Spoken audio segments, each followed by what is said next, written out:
What is Fresco Big Box? Well, it's the base game of Fresco, along with 3 of its expansions and a mini expansion, all in one big box. Any number or combination of these expansions can be added and played with Fresco. Fresco, the base game, includes 3 modular expansions, and we have also included them in the big box. In Fresco, players find themselves in the roles of master fresco painters, and by order of the bishop, have to restore the large painting on the cathedral's ceiling. The painters need to carefully plan for their workday. First, players, in player order, choose a time to wake up. The time a player chooses to wake up influences his mood for the day, which directly determines the number of actions out of 5 a player may take this round. This choice also determines the price a player pays for market tiles and the new player order for this round. Next, any change in mood is marked on the theater section of the board. For instance, the red player chose to wake up at 7. He is not too happy about that. Move his master -1 on the theater board. He will still have 5 actions this round, but don't let him get to the negative section. Using the small player screen, choose your actions. All players reveal their choices at the same time. At the market, a player may buy a market tile and then cash it in for the cubes displayed on that tile. Use your paint cubes to reveal part of the fresco at the cathedral.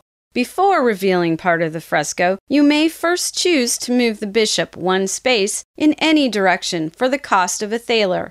If he is moved to a space you are about to reveal, you gain an additional 3 victory points, plus the points from that tile. For each apprentice at the workshop, a player may blend up to 2 times. Paint combinations are shown on this card.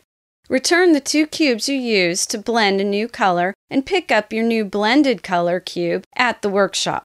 The final round begins when there are 6 or less fresco tiles on the board. All players flip their action sheet over to side 2. After this round, the game ends even if the fresco is not yet restored. Final victory points are awarded. Adding the modules introduces a whole other level to gameplay. Module 1. The Portraits. Move the money that would be placed in the studio to the side of the game board. Place the portrait cards in the studio, revealing the first 2. When choosing the studio action, a player may do one of the following. Take a portrait card or take 3 thalers. Some portrait cards grant players special abilities for the remainder of the game, while others are a one-time use. This module also introduces an alternate game end condition. If the last 2 cards are revealed, this will be the last round of the game. Module 2, the Bishop's Request. Move all the cubes from the workshop to the side of the game board. Replace them with the special Bishop's Request tiles. A player who has chosen the workshop action may take 1 tile, provided, of course, they have the correct resources to pay for it. In this case, it's 3 fresco tiles. Turn them over to form a stack, then turn over and place the request tile on top. For the rest of the game, you may be earning a basic color cube of your choice and a thaler, or a cube of a specific color and a thaler. Module 3. Special Blend Colors. This adds 7 fresco tiles. Randomly remove 7 of the basic fresco tiles and replace them with the new fresco tiles. There are 12 new paint cubes, 4 enhanced tables, and 1 altar tile. The altar tile is placed in the center of the fresco. In the workshop, apprentices may blend to make these new colors, pink and brown.